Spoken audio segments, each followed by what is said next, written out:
चार सद्दा से खबर शामिल करेंगे, जहां जायदाद के तनाज़े पर फायरिंग करके एक ही घर के 3 अफराद को कत्ल कर दिया गया। फायरिंग से एक शख्स जख्मी भी हो गया है। इस हवाले से मजीद तफसीलात हासिल करेंगे डॉन न्यूज़ के नुमाइंदे जहांगीर खान से। जहांगीर, बताएगा क्या मामला है ये और पुलिस की जानिब से कोई कार्रवाई अमल में लाई गई?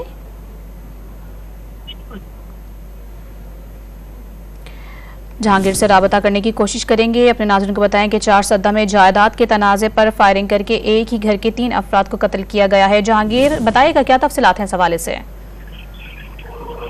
जी बिल्कुल, ये एक ही घर के अफराद थे और घर की मलकियत पर जो है तनाज़ा चला आ रहा था और आज ये नाखुशगवार वाक़या पेश आए और एक भाई ने जो है 2 सके भाई और भतीजे को जो है फायरिंग करके कत्ल कर दिया था।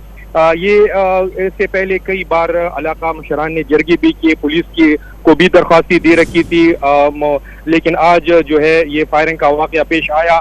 इलाके में जो है इलाका बहुत नाखुशगवार वाक़े से पेश हो रहा है। पुलिस भी मौके पर पहुंच चुकी है, लाशों को जो है अस्पताल मुंतकिल कर दिया गया है। जी, पुलिस मौके पर पहुंच गई है, लाशों को अस्पताल मुंतकिल कर दिया गया है, जबकि इलाके में खौफ व हरास फैल गया है। जहांगीर खान अपडेट कर रहे थे, बहुत शुक्रिया आपका।